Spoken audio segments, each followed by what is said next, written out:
Hayyak moltan dhaggeeffattoota fi hordoftoota Oromiyaa Daily News arraantana oduu ajaa'ibaa tan nama gammachiistuu fi tan nama mufachiistuu tan waallachuutiif keessaa qabdu isinii qabannee dhiyaanneeti jirra. Pirezidaantiin ummata Rongaayii fi Abiyyiin Noobeelii fudhatan yakkaan akka fudhatanii fi biyya keessaa jeequmsa oobsisaa biyya alagaatti fi biyya ambatti biyya ollaa nama gaarii fakkaachuudhaan sobaan Noobeelii waan fuudhaniif hatattamaan akka deebisan ummanni addunyaa gaafateetti jira. Haala biraatiin Abiyyiin ummata qabsoo keessaa fi alaan godhee biyyattii aangoo irratti isatti ol baasee itti garagalee saba biraatiif akka hojjechaa jirus beekameeti jira. Haaluma kanaa hojii karatti aanus hin dabarsinaa.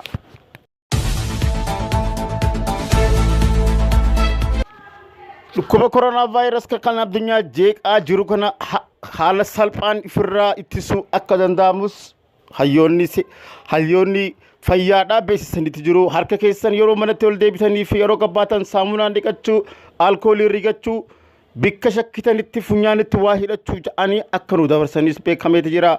Garuu manni Islaamaa sodaa dhukkubaati jecha masginni keenya akka hin cufamne iddoo salaataatii fi yeroo bikka charchitti walitti dhufiinsaan du'aa'iin firraa deebisan malee kuni waan dheessanii manatti galanii namaan adda baanii miti jechuudhaan yaada isaanii dhiyeeffataniiti jiru.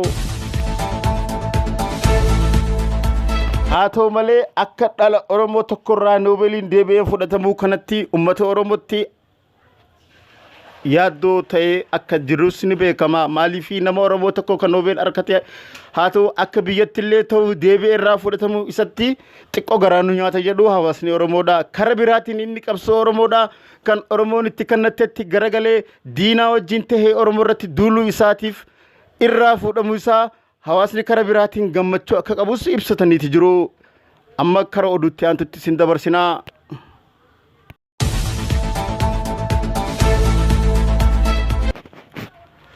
Hawaasa Oromoodhaa wanni garaa nyaatu yoo jiraates hayyoonni siyaasaadhaa kara lamatti adda bahanii kaan bilxiginnaa kaan kaafaawoo ta'uudhaan abbaan fedhe waan fedhe deeggaruus akka danda'u ni beekama. Garuu haa ta'u walirratti duuluun maqaa wal balleessuun diinaaf wal saaxiluun kun maalirraa kan dhufee fi maaliif akka ta'es ummata keenya yaaddoo keessa galcheeti jira. Warri bilxiginnaa ta'e haa ta'u mirga isaatii garuu qarshiidhaan bitamee hayyoota keenya irratti duuluun maaliif akka barbaachises hayyoonni keenya yaada dabarfataniiti jiru. Fakkeenyaaf kan akka Dr. Tortor Hangaasaatii fi kan akka Taayyee Dandaadhaa kun yeroo hedduu irra deddeebi'uudhaan hawaasa keenya yookiin hayyoota keenya akka maqaa xureessaa jiranis beekameeti jira.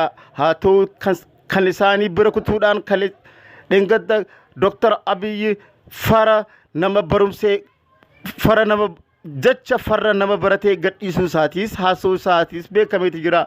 Garuu maaliif kan ta'u maaliif kan jedhu gaafii uummata Oromooti.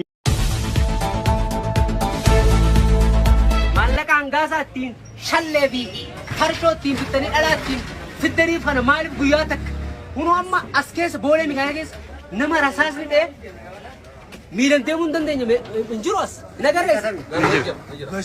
Hoottaa yoo barbaaddan isinitti garsiifna.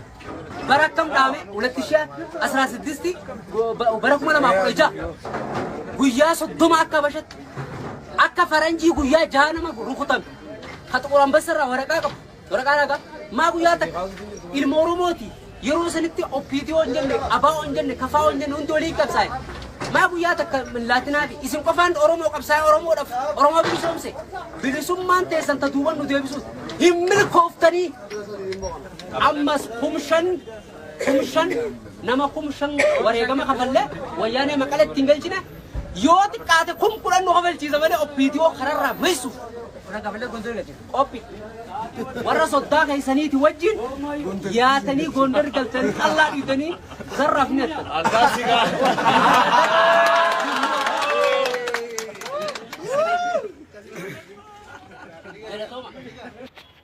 haaluma kanaan uummanni keenya qeeqa dhiyeeffataati jira. Kanneen akka obbo Hangaasaatii fi yookiin Tortor Hangaasaadhaa kana hayyoota keenya irraa akka afaan isaanii qabatanis uummanni keenya dabarfachaati jira.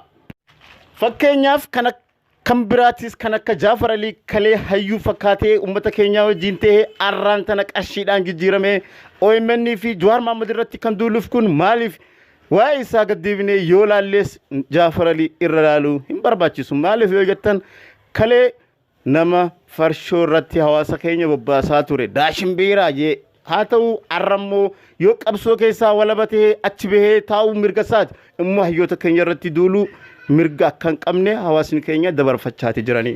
Maal dalagaadha dubbiin guddoon OMN maal dalagaadha waan OMN dalagu san bu'aa saniin madaalamuu qaba. OMN qofaa miti.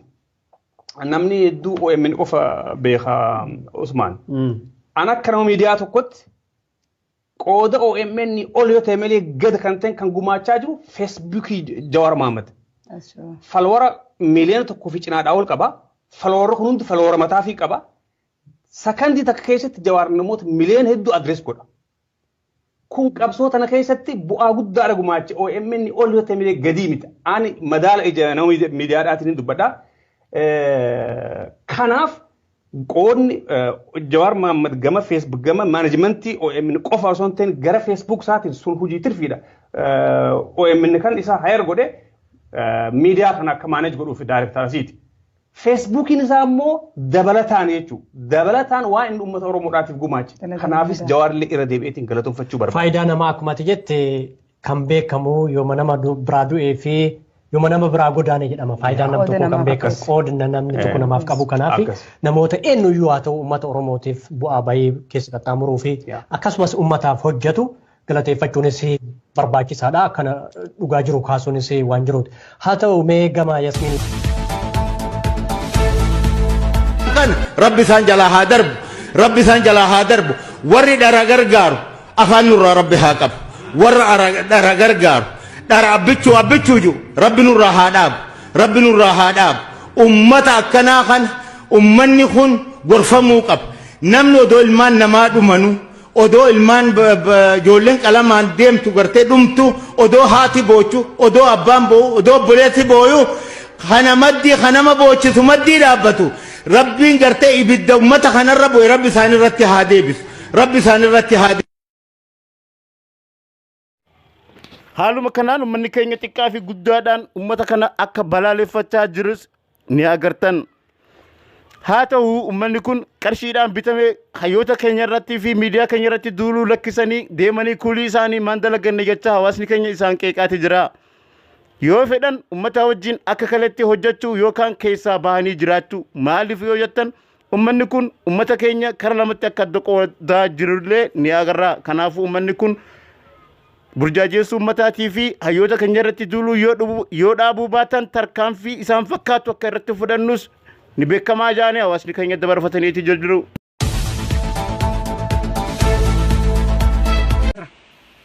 ስለ እውነት እኮ ነው ህዝቡ ግን ምስኪን ስለሆነ እንዲሁ ራሱን ችሎ በቃ ተበዳድሮ ይኖራል።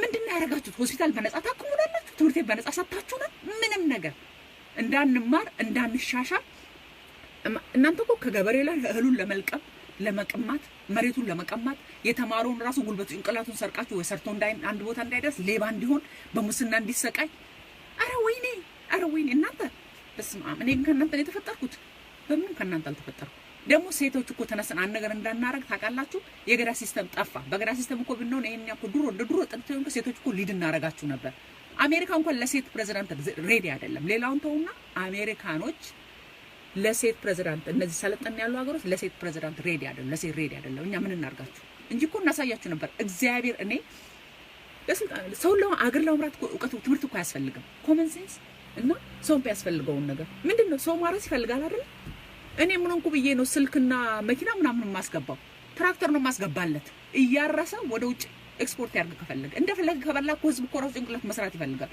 እያረሰ በቆሎ ድንቹ ጤፉን እያረሰ ይብላ እንደፈለገ ከዛ ሲጠገብ ሌላ ነገር በመኘት ይፈልጋል ታውቃለህ ከዛ ልሻሻል ማለት ይፈልጋል አዲስ ልብስ ያምራል ጫማ ራሱ ነው የሚያስገባው እኔ ምን ቸገረኝ እኔ ለገበሬው በቃ ለማዳበሪያና ወይ በቃ ለህል የሚያስፈልገው ዘር አመጣለታለሁ ይሄን 80% ገበሬ ነው አይደለ በቃ መሬቱን ትለቅለታለህ የምን ኢንቨስትመንት የምን ኢንቨስትመንት ነው ወደዛ ኢንቨስትመንት ቆማጣ ምን ሊያደርግልኝ ነው አንተ ኢንቨስትመንት እኔ ገዝቼ ልኖርበትም ማለት ነው ፎቅ ተደረደረ ምን ልታደርግ ነው አልፈልግም ኢንቨስትመንት እኔ ለኢትዮጵያ ህዝብ የሚያስፈልገው ግብርና ነው ከዛ መሬቷን ግሪን ካደረገ በኋላ አየሩ እየተነፈሰ ምግቡን ይበላ እንደፈለገ ከዛ ልጁን ማስተማር ይጀምራል ራሱ በእጁ ነው ቤት ትምህርት ቤቱን የሚሰራው በእጁ ራሱ ይሰራዋል ምንም ችግር የለው እናንተ እዚህ የእናንተ ሆስፒታል ህዝብ የሚያልቅበት የእናንተ ምን ሾካካ ሁላ ይድፋችሁ እንደሚደፋ ነገር እንደንዳሩ ግን እዚህ ለቁጭ ቤል ራገም እንጂ ከእናንተ ጋር በሉ ከዚህ በላይ የማወራው ነገር የለም በአጠቃላይ እኔ የምለው የኢትዮጵያ ህዝብ ጦርነት አንድ እንዳትሄድ መጀመሪያ አገር ሲኖር ነው የምትዋጋው የትኛው አገር ነው ማንነትን ማከብራ አገር